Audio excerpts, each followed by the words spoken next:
You're listening to the Greeks Gridiron. Now here's your host, Ethan Haristadoulou. Good afternoon, everybody, and welcome back to the Greeks Gridiron. I'm Ethan Haristadoulou, and it is time for the final time of the regular season for 2023 to 2024. We make picks for Week 18 of the NFL. One last week to go before playoffs kick off. We have a handful of teams that are resting starters, a lot of teams with some playoff hopes still alive, some slimmer than others, but there's a lot of interesting stuff to discuss this week. So fire in that comment section down below. Let me hear your picks. Let me hear your thoughts on my picks. I'm sitting at 161-95, and my year-over-year goal is to always keep my wrong predictions under 100. So we are backs up against the wall on this one here. Starting with the very first game of the week on Saturday. We're looking at a doubleheader. We have the Pittsburgh Steelers being hosted by the Baltimore Ravens, who at this point have nothing to play for, locking up the number one seed last week with a dominant display over the Miami Dolphins, whereas the Steelers, with some slim playoff hopes still alive, need to win this game and have some dominoes fall their way. There is a shot, albeit not a great one, but the Steelers could find themselves in the playoffs with a win over the Ravens backups here, as it looks like a lot of the starters will be getting some rest in this game here.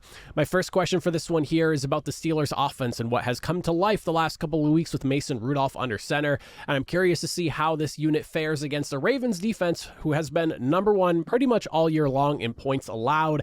Again, starters will be getting rest, but it's not like every single starter won't get any playing time. There are only 53 guys on a roster, and you're only able to have active, I believe the number is 46, if I'm remembering off the top of my head. So, I mean, there's a chance that some starters will come in for maybe a series or two or a few plays here or there, because people are going to need rest. But I'm curious to see, with the Steelers offense that's been averaging 32 points per game now the last couple of weeks with Mason Rudolph under center, if they can put a dent into that defense. Like I was saying, I do expect a lot of those Ravens starters to potentially not even see the field, and especially on the offensive side of the football, I doubt we see Odell Beckham, I doubt we see Lamar Jackson, I doubt we might see Zay Flowers a little bit, but you can almost guarantee you're not going to see a lot of those big name guys playing much on offense. And with the backups coming into play for the Ravens, Pittsburgh defense, they can bring pressure with the best of them. They're ninth in the NFL in terms of pressure rate. So it could be a little bit of an issue for Baltimore's offense to handle, and I'll be curious to see just how things shake out for them. You couple that with the fact that the Steelers' run defense has been finding success as of late, holding teams under 100 yards in 5 of their last 7 games. I do think against the backups here, the Steelers have a shot at winning this game, even with it being in Baltimore. So I'm going to go with the Steelers on this one, 24-17. I think the Steelers' defense is good enough, even with a lot of backups playing here and maybe some starters just rotating in as necessary, that they could probably still hold the Steelers' offense down a little bit. But ultimately, if everyone on offense isn't really seeing the field that is of significant value to this Ravens team, I'm not quite sure how they'll fare against the Steelers' defense, so I like Pittsburgh in this one. Next game we're looking at, we have ourselves the Indianapolis Colts hosting the Houston Texans in what has playoff implications written all over it. And I can't even believe I'm saying that, because when I go back to like when Anthony Richardson was knocked out for the year, I was essentially saying the season's done, call it a year, get a good draft pick, and we'll start again next season. And then the Houston Texans, at that point in the year, nobody really thought they would be a legitimate playoff contender. But here we are, 2 teams, 9-7, and everything is on the line for them. The Colts are in the playoffs. The Houston Texans are not. The Texans need a win to knock the Colts out. The Colts need a win to secure their spot. And if the Jaguars end up losing, either one of these teams could end up winning their division. So, I mean, there is so many crazy scenarios as far as this game is concerned, and the outcome of their Jaguars opponent as well, and seeing what happens with them. But there's a lot of questions and a lot of things to look at with this game here. Firstly, both these teams, obviously, as they have all season long, been able to dump points on their opponents. We have a good shot for maybe some high-scoring affair here. Both teams have scored at least 30 points or more 4 times in this season. That's a quarter of their games of the year, not to mention the amount of times they've crossed like 25 to or more points during the season. Both these units have no issues, whether it's getting into the end zone or getting into field goal range and putting points on the board. I will be interested to see how the Colts run game fares against Houston here. Houston has turned into one of the best run defenses in the NFL. They're currently sitting at 88 yards per game, which is good for third best in the NFL. And with that run defense, the Colts love to run the football. Zach Moss was an excellent guy for them in relief of Jonathan Taylor while he wasn't playing. And then when Jonathan Taylor came back, he has been looking very strong, especially as of late when it feels like he's scoring a touchdown every single game to this point now. So it'll be a very fun matchup to watch between these two. And then I kind of have the same question for the Texans here, but on the flip side, looking at their passing attack, I'm curious to see how they fare against a Colts defense that has recently found success defending the pass. The Colts have allowed an average of 206 yards per game in their last 6 games, 274 being the highest number there. So with the Colts, who've pretty much struggled defensively all year long, they let teams score at a pretty amazing clip of nearly 25 points per game. They're ranked 27th in the NFL on that, and they've let teams move a lot this year, have tightened up a bit during the later portion of this season, so that'll be one to watch. And then I'm also keeping an eye on the turnover battle between these two teams, because both of these teams have forced turnovers in all but 2 games this season. That's insane when you think about that. They have 17 games played, and in 15 of them, they've at least had a turnover, and that's not to mention the number of games that they've had multiple turnovers. So there's a lot to look at with this game, with so much on the line. Two teams that just...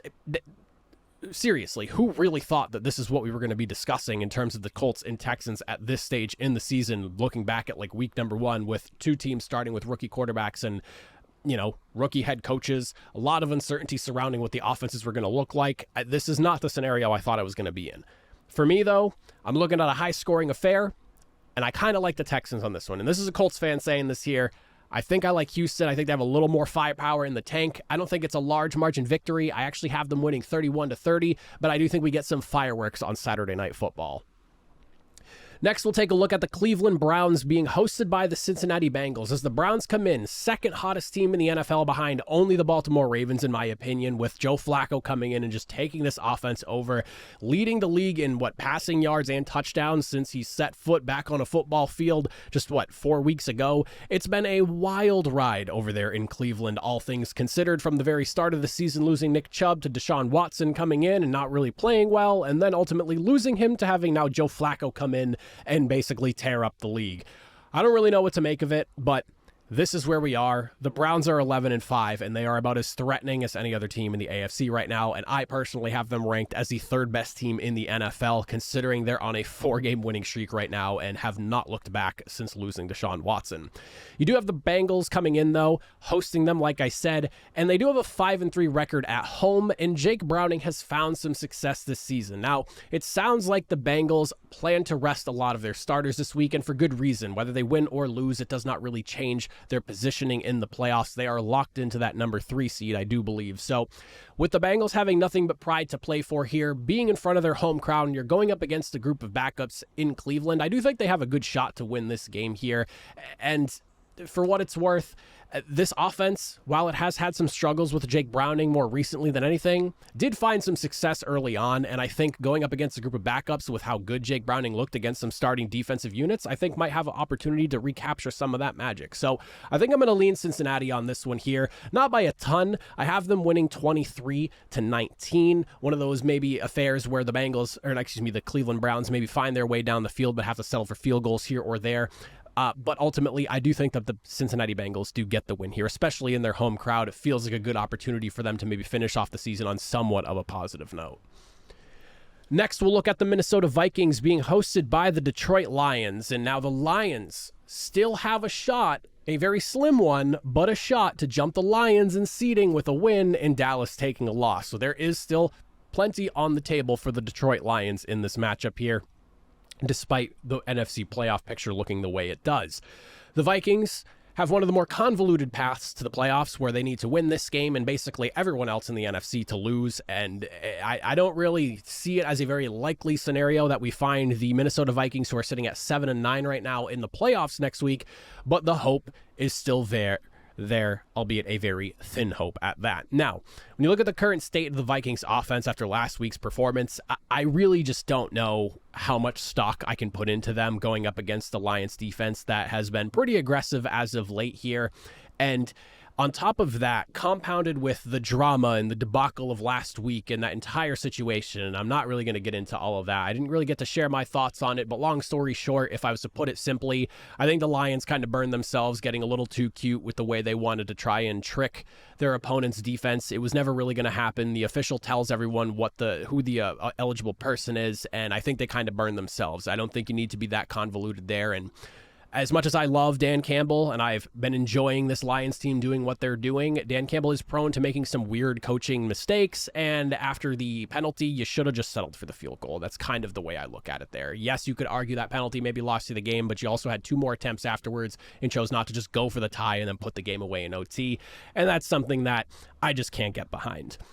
With all that being said, there's got to be a very hot fire burning in Detroit right now where they want to come in and basically put that behind them and make a point this week. And unfortunately for the Vikings in the state that they are right now, are going to be potentially on the receiving end of an ugly beating. And I hope for the best, but I'm not too sure about this. Detroit's going to challenge that Vikings run defense that's been pretty good all season long. They've been a top 10 unit for the majority of the year, but the Lions themselves have not rushed for less than 115 yards since week 7, crossing 140 yards in that same span 7 times. That is ludicrous. So best of luck to the Vikings run D stopping that. And on top of that, there is a shot that maybe Nick Mullins getting the week to practice could maybe put something together through the air. The Lions defense is a little bit leaky at times when defending the pass, but do I think they can keep up with the Lions if they get the ball rolling through the air? Not necessarily. So I think the Lions win this one. I think they might win it fairly handedly. And again, I think the Vikings are going to be in a wrong place, the wrong time type of situation where they catch just the heat and anger from the results of last week's performance and the game result. And ultimately, the Lions win. I have them up 31-20. Not a great game for Minnesota. Playoff hopes obviously dashed, and fall to the Lions here, who potentially, depending on how things shake out later, clinch themselves the number 2 seed if things fall their way. Next, we're looking at the Jacksonville Jaguars being hosted by the Tennessee Titans, and the Titans now getting a chance to potentially play spoiler for the Jacksonville Jaguars here, because if the Jaguars lose this game here, they get knocked out of the leading spot for the division and will ultimately be usurped by the Texans or the Colts, whoever wins that matchup there. And I'm not 100% sure, but I'm pretty sure that if Jacksonville loses, and depending on how some other things shake out with the other remaining AFC teams, they could just flat out miss the playoffs altogether. So while the Titans have nothing to play for, they could definitely throw some sand in their opposing division rivals' eyes and spoil the end of the season for them. The good news, though, for Jacksonville, it does sound like Trevor Lawrence is going to be playing for them. At least that's the way things have sounded to me so far, based off of everything I've been reading. And on top of that, despite what has been a shaky season at times for the Jacksonville Jaguars defense, they had a really good bounce back game against the Carolina Panthers last week, forcing a goose egg, and on top of that, allowing only 124 yards to a Carolina offense that just came off of a really strong performance the week prior and then got essentially shut down due to Jacksonville's stout D. Now, the Tennessee Titans, they're in a very weird place right now. They don't have anything to play for. It's all about just trying to spoil a season here. As I've said throughout this season, Mike Vrabel's teams typically put up a fight when you least expect it. Being that it's in Tennessee, they're 4-4 at home, 4 of their 5 wins coming while they are in their home stadium here. Jacksonville could be in a little bit of trouble. And I really think it boils down to Trevor Lawrence and just how healthy he actually is here. Because the Titans defense, for what it's worth at times, can be a pretty solid unit, especially when it comes to teams getting into the red zone. They are one of the better red zone defenses in the NFL.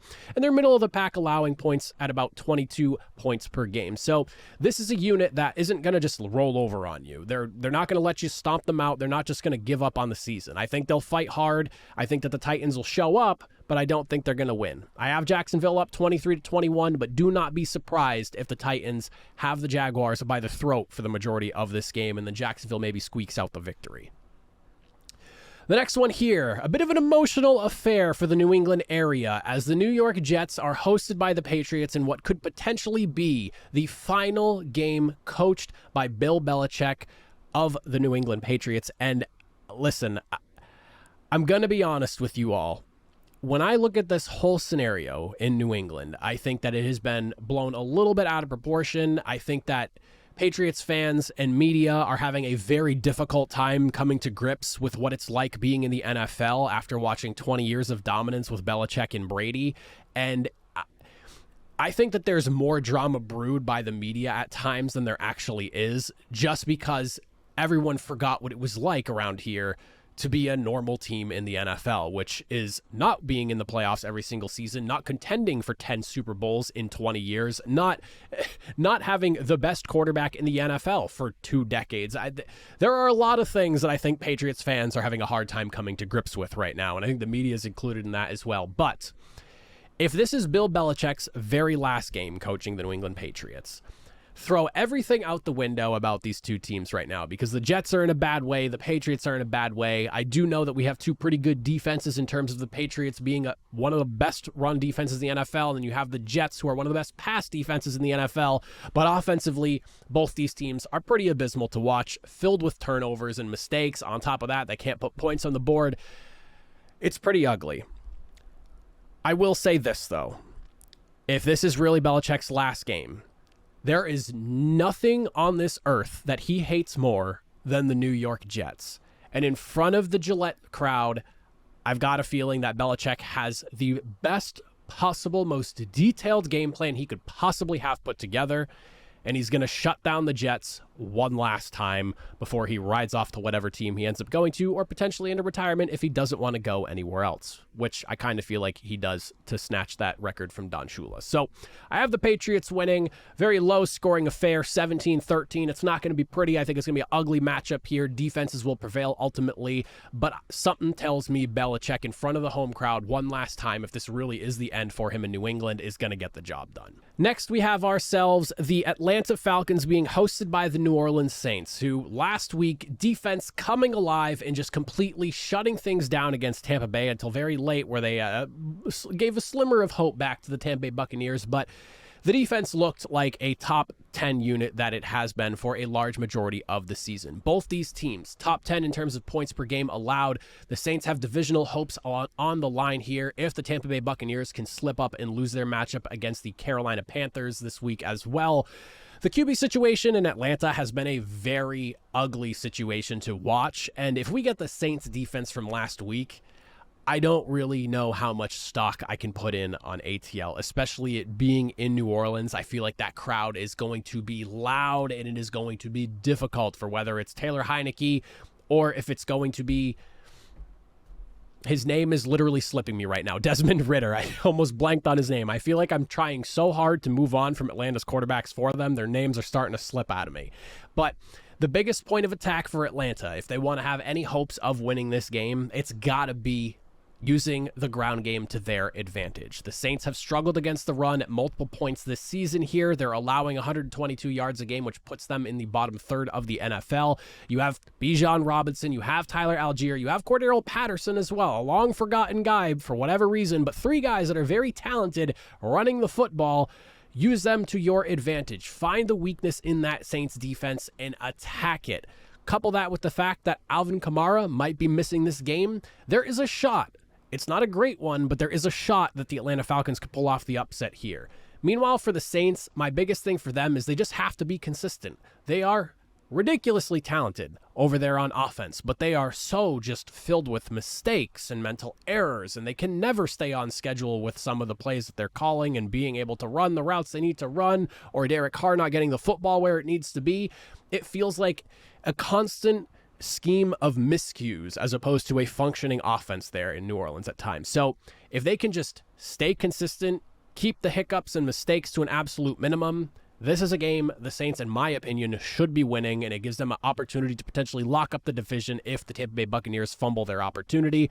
I have the Saints winning 23-17. Again, defense is kind of prevailing here, not a super high-scoring affair, only 40 points total between both teams altogether, but I do think the Saints should be able to get the job done because I think that I trust in Derek Carr a little bit more than I do Desmond Ridder and Taylor Heineke. Next, we're looking at the Tampa Bay Buccaneers being hosted by the Carolina Panthers. Bit of a trap game here for Tampa Bay because, again, you're going up against the worst team in the NFL right now record-wise. You have a shot to win your division. You're 4-4 on the road, so it feels like you basically got a 50-50 here to win or blow this game and lock up the division or lose the division. So here's how I look at this. You're going up against the Panthers, who just allowed, 26 points last week to a backup CJ Beathard over there in Jacksonville. And on top of that, they were not able to put a single point on the board. You have the Panthers dead to rights in this opportunity to go into Carolina and cruise your way to a divisional title with a quarterback who has surprised you this season, and a lot of people around the league for that matter. The Bucs should get this done. They are the more talented team, both offensively and defensively. I would take the skill players from Tampa Bay any day of the week. I would take their offensive line any day of the week over Carolina. Defensively, at times, the Panthers' defense, against the pass at the very least, has been much better than Tampa Bay. But overall, I don't know if I would take their defense over Tampa Bay's either. I just feel like when I look at these two teams, Tampa is the better unit, and they should be coming away with the victory here. Keyword should be. Baker Mayfield has been missing practice. That is something to keep an eye on. He's dealing with an injury right now, but I do think with the NFC South on the line here, he probably ends up playing here. I'd be shocked if he doesn't, especially with how competitive of a person Baker Mayfield is. We saw him play with a shoulder girdle literally an entire season, which ended up costing him his time in Cleveland. So I think the Bucs get the win here. I think, again, trap game. Wouldn't be shocked if Carolina plays them a little bit closer. They take advantage of a Bucs defense that's ranked 32nd in the NFL, but I do think they have a hard time running the football, so it doesn't open things up as much offensively for them as they would like, and the Bucs come away with a win 24-17. Next, we look at an NFC North clash here as the Packers find themselves once again in a win and you're in scenario at the very end of the season, Week 18, against the division rival, although this time it's the Chicago Bears as opposed to the Detroit Lions trying to play spoiler here. Can the Bears get it done? I do think it's possible, that's for certain. This Bears defense could be a massive problem for a Packers offense that has moments where they look great, but has also had moments where they look downright terrible. You look at the way this Bears defense, since Week 10, averaging nearly 3 sacks per game, majority of their 26 sacks this season have come in that back half of the year since they brought in Montez Sweat. You couple that with the fact that the Bears have the best run defense in the NFL all season long. They have been shutting down everyone's rushing attack. They are first in the NFL, allowing a measly 84 yards a game against the Green Bay Packers offense that has relied very heavily on their running game to open things up for their passing attack with Jordan Love and those really young and inexperienced wide receivers. It could pose a big issue for them. Coupled that with the fact that the Packers' inability to defend has been very noticeable as of late. Last week they looked good, don't get me wrong, but you were playing a Jaron Hall, then in comes Nick Mullins thrown into it last second due to an injury type situation where he wasn't prepared all week to be the starter. Yes, you took advantage of the Vikings, but I've heard plenty of Packers fans call for Joe Barry's job. I do think that there's a possibility that there is an ugly result in this matchup here, and it comes in the form of the Bears rushing attack, which is one of the better units in the NFL in terms of rushing at 145 yards per game, second in the NFL against a league's fourth worst run defense in the Packers. I think the Bears have this one in the bag. 28-21. They kind of bury the demons that they've dealt with over the years of the Packers owning them week in and week out, year in and year out, season after season. And I think we start to see a bit of a scale tipped in Chicago's favor. I got the Bears 28-21. Keep an eye on that Bears defense. I think they caused some problems for Green Bay. Next, we have ourselves the Denver Broncos being hosted by the Las Vegas Raiders, as both these teams, without a shot at the playoffs at this point in time, go head-to-head. But there's one key thing in this matchup that really stands out to me that I think sways it in one direction over the other. Obviously, right now, the Denver Broncos have benched Russell Wilson, and we are now looking at the Jarrett Stidham show over there. They had 16 points on the board in their very low-scoring victory last week over the Chargers. But you have the Las Vegas Raiders, whose defense as of late has come to life, and their season total average, they're allowing about 20 points per game right now. They have the 8th best defense in terms of points allowed per game. That's something that I feel like has flown a little bit under the radar. The pressure has gotten there. They're pretty damn good against the pass. They're actually 10th in the NFL in terms of yards per game allowed. And you couple that with the fact that Antonio Pierce is trying to put together a case for why he should be the head coach going into next season. I think the players rally around them in Las Vegas, in front of Raider Nation, and we get ourselves not only a Raiders victory, but Antonio Pierce staking his claim and winning himself the permanent head coaching gig over there in Las Vegas. So I'm going to take the Raiders on this one here. I have them winning 23-20. It should be a fun game to watch, a very emotional game at that. Whether it ends up being the Raiders winning or not, it feels like this Raiders team is ready to fight for Antonio Pierce to the very finish line, and I think we get that and more out of them with a nice Raiders win. Next, we look at the Philadelphia Eagles being hosted by the New York Giants, and I've got to say, this one's not just Eagles in the bag, because the Eagles at this point have fumbled a lot in the last, I want to say, month and a half or so. Eagles kind of in a tailspin, honestly, is the best way to put it right now. The Eagles do still have a shot at potentially winning their division, but it also needs to be a win for them and a loss for Dallas to have things change up for them. You go from being the number 5 seed to potentially the number 2 seed or 3 seed, depending on how things shake out with the Detroit Lions as well. So there is good opportunity here for the Eagles. They have to come out, they have to play their starters, they have to try and win this game and hope that maybe Dallas gets upset this week. The Giants do have a road for victory here, though. This is why you cannot write off the Giants in this matchup here. For the struggles that they've had this season, being 5-11, 3-4 at home, it doesn't look great for them, but this Eagles run defense has been abysmal for the last near 2 months now at this point. Philly has allowed 150 yards per game since week 11, having allowed 221 yards just last week to the Arizona Cardinals. If you are the Giants and you want to play spoiler here and you want to come away with at least something good to finish off the season, you hand the football off to Saquon Barkley, and then you hand the football off to Saquon Barkley, and then again, hand this football off to Saquon Barkley. Put the ball in the hands of your playmaker and let him dice up an Eagles run D that has been downright terrible. And if not the league's worst since week 11, they're in the top 2. And I would be shocked if they're 2, to be honest with you, because 150 yards per game allowed per game, week after week rushing is bad. That's almost that is literally a football field and a half every single game that they let teams run on them. Not good. That being said, though, the Eagles are the better team. They should go into this game, and they should be winning. So I'm going to take the safe pick here. I believe the Eagles are a more talented team than New York altogether. I think the Dallas Cowboys. I think the Philadelphia Eagles hang on for the win, but the Giants don't just go out without a fight. I think they hang in there, 26-23. They make the game a little uncomfortable, but the Eagles should get the job done. Next, we have the Seattle Seahawks being hosted by the Arizona Cardinals in a must-win situation for Seattle, as the Cardinals are coming off that massive victory over the Philadelphia Eagles just last week, as we were just referencing in that last game. Seattle not only needs to win, but they also need the Packers to lose as well, but they are still fighting for their playoff lives here, so I expect them to come in, and they're playing a full 60 minutes of football.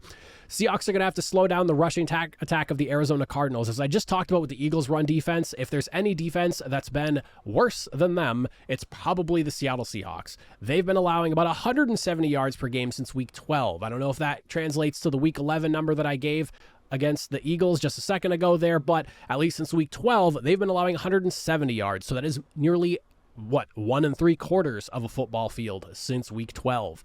That is also downright terrible. They have to slow down the run. The Cardinals put up 221 yards last week, as previously mentioned, against the Eagles, and a couple of weeks prior, they put up 234 yards against the San Francisco 49ers, one of the best defenses in the NFL. Seattle themselves, like I said, struggling to defend against the run. Luckily for them, they're a team that does like to run the football. Kenneth Walker's back in the fold. He has been for the last few weeks, and I think he has a good opportunity to maybe catch some fire against the Arizona Cardinals, who are the league's worst on average run defense throughout the entire season at 143 yards per game. If he can have a get-right game over there, opens up things in the passing game. Arizona, for what it's worth, has been a softer defense for the majority of the season. They're second in points per game allowed. They're 7th in most yards per game allowed. This might be a good opportunity for Seattle if they wind up finding themselves in the playoffs to have a good get-right game. And if the Packers end up dropping, then you have a shot of moving into the playoffs and then having at least a little bit of momentum going into whatever that matchup is against. I'm assuming you're ending up playing the San Francisco 49ers. So you have at least a little bit of momentum going up against what is the number 1 seed in the NFC. I'm going to take Seattle in this one. I think fighting for a playoff spot, they get the job done, but I'm not super confident in them. I have them winning 27-25. I do think Arizona is going to find some success running the football. It's just been downright terrible against the run in Seattle, but I do think the Seahawks have a little more firepower in them. I think they get it done and they take the win. Next, we have the Kansas City Chiefs and the LA Chargers. A bit of a nothing burger game once again as the Chiefs are locked in at the number 3 seed in the AFC. I think I said that about the Browns earlier. They're locked in at the number 2 seed, I want to say right now. Now that I'm saying that, I think that should be correction all the way further in this video here. Pretty sure Browns are locked in at number 2 right now. If not, they're number 4, but I can't think of what's the Dolphins are on. The Dolphins are in there, but are they? I can't remember the seeding off the top of my head right now. Shame on me, but I can't. Chiefs, though, are locked in at number 3 in the AFC, and with that, their starters are going to sit. Now, Blaine Gabbert, he's expected to be QB1 for Kansas City going into this matchup here. He's facing, on the opposite side, Easton Stick, who's going to try to find some success against the Chiefs' defense that even missing some starters or maybe just having them thrown in rotationally as necessary to give some of the backups who are going to be starting a break. I'm not so sure he's going to be able to find that success he's looking for. It feels as though this season kind of ended for the Chargers with that awful loss against the Raiders weeks ago when they let up 63 points in that blowout. So I'm not quite sure that Easton Stick with a Chiefs defense that has been really good for the majority of the season, if he's going to be able to find that success he needs to hopefully maybe pull out. Is it even an upset victory if the Chargers win with the Chiefs sitting their starters? I don't really know what you'd consider that. But the struggles against Denver last week, you had 9 points total scored. You were 2 for 11 on third down. Point just to more issues going up against a Chiefs defense that I would take over Denver's defense each and every single day of the week, even with some starters out. Steve Spagnuolo's unit has just been great all season long. I mean, there's not really a lot for me to dislike about them. So I think even minus some starters, he's probably going to give Easton Stick and their company a handful of problems through the entirety of that matchup. So on top of that, even with Blaine Gabbert starting, he's a very serviceable backup. And honestly, in my opinion, probably one of the better backups in the NFL. He served as Brady's backup for a little bit while he was in Tampa Bay, and now them going and scooping him from Tampa Bay and bringing him into KC makes a lot of sense for a situation like this. I think he could come out and win this game. The Chargers defense all season long has been awful against the pass. They're not great against the run as well. I believe they're middle of the pack there. They at one point were a better unit against the run, but it seems like they've regressed as the season has gone on.